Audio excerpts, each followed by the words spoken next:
सपने वो नहीं जो आप नींद में देखते हैं, सपने वो हैं जो आपको नींद ही ना आने दे। बारिश के दौरान पक्षी छत की तलाश करते हैं, लेकिन बाज बादलों के ऊपर उड़ के बारिश को ही टाल देता है। समस्या समान है, लेकिन आपका नजरिया उसमें अंतर पैदा करता है। ये कुछ लाइंस लिखी थी भारत रत्न डॉक्टर APJ अब्दुल कलाम ने। आज की इस वीडियो में मैं आपको कलाम सर की कुछ ऐसे किस्से सुनाने वाला हूँ, जिससे सुन के दोस्त तेरे सोचने का नजरिया बदल जाएगा और तुम अपने अंदर एक नई एनर्जी फील करोगे। दोस्त, तुम्हें पता है कलाम सर ने शादी क्यों नहीं की? उसका सिर्फ एक रीजन था, और वो रीजन था वो सबसे ज्यादा अपने काम से प्यार करते थे। दोस्त, तुझे जान के हैरानी होगी, जिस दिन उनकी सगाई थी उस दिन भी वो काम में इतने बिजी थे कि वो अपनी सगाई तक भूल गए, और उस दिन उन्होंने शादी ना करने का फैसला कर दिया। उन्होंने एक इंटरव्यू में कहा, इंसान शादी और बच्चे अपनी सेल्फलेसनेस के लिए करता है, और मैं सेल्फिश नहीं होना चाहता। मैं अपनी पूरी जिंदगी अपने देश को समर्पित करना चाहता हूँ। दोस्तों, बात है 10 अगस्त 1979 की। 19 साल की मेहनत, 23 मीटर लंबा SLV-3 रॉकेट 17 टन की वजन लेके 7:58 पे आसमान में उड़ गया। ये रॉकेट 4 स्टेज में था, और ये रॉकेट सिर्फ रॉकेट नहीं था, ये सपना था उन तमाम लोगों का जो इस प्रोजेक्ट में शामिल थे, और इस प्रोजेक्ट के डायरेक्टर थे कलाम सर।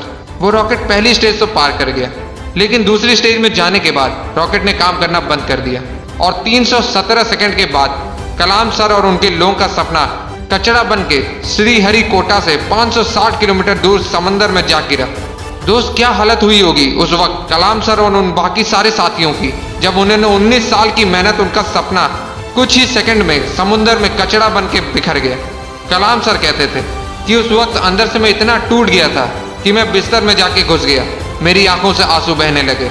लेकिन दोस्तों, कलाम सर हार मानने वालों में से नहीं थे। वो कहते थे, पहाड़ की चोटी से उतरने से पहाड़ चढ़ने का तजुर्बा नहीं मिलता, जिंदगी पहाड़ के चढ़ानों में मिलती है, चोटी पे नहीं। कलाम सर भी इसी तरह एक एक कदम आगे बढ़ते रहे। और दोस्तों, एक साल के बाद 18 जुलाई 1980 सुबह 8:03 पे हिंदुस्तान का पहला सैटेलाइट रोहिणी अंतरिक्ष की ओर निकल पड़ा, और अगले 2 मिनट के अंदर रोहिणी सैटेलाइट अंतरिक्ष में था। कलाम सर ने बताया कि उन्होंने उस दिन जिंदगी के सबसे अहम पल जिए, क्योंकि उस दिन उनकी 20 साल की मेहनत अंतरिक्ष में थी। दोस्त, उस दिन हमारा देश उन चंद मुल्कों में शामिल हो गया जिसके पास सैटेलाइट लॉन्च करने की ताकत थी। ये सब कुछ हो पाया एक इंसान की मेहनत, उनके नेवर गिव अप एटीट्यूड की बदौलत।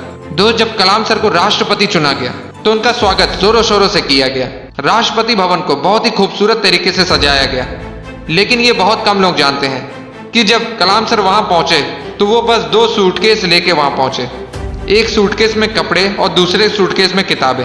इसे कहते हैं किताबों से प्यार। अगर इस वीडियो को कोई स्टूडेंट देख रहा है तो ये बात समझो कि जितना आप किताबों से प्यार करोगे उतना वो किताबें आपको बड़ा बनाती चली जाएंगी।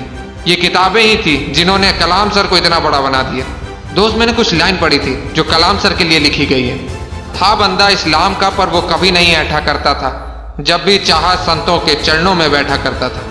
दोस्तों, कलाम सर ने कुछ बातें ऐसी कही थी जिसे अपने जीवन में हमेशा हमेशा के लिए उतार लेनी चाहिए। उन्होंने कहा था, कोई भी शख्स कितना भी छोटा हो, उसे हौसला नहीं छोड़ना चाहिए। मुश्किलें जिंदगी का हिस्सा है और तकलीफ कामयाबी की सच्चाई। खुदा ने यह वादा तो नहीं किया आसमान हमेशा नीला रहेगा, जिंदगी भर फूलों से भरी राह मिलेगी।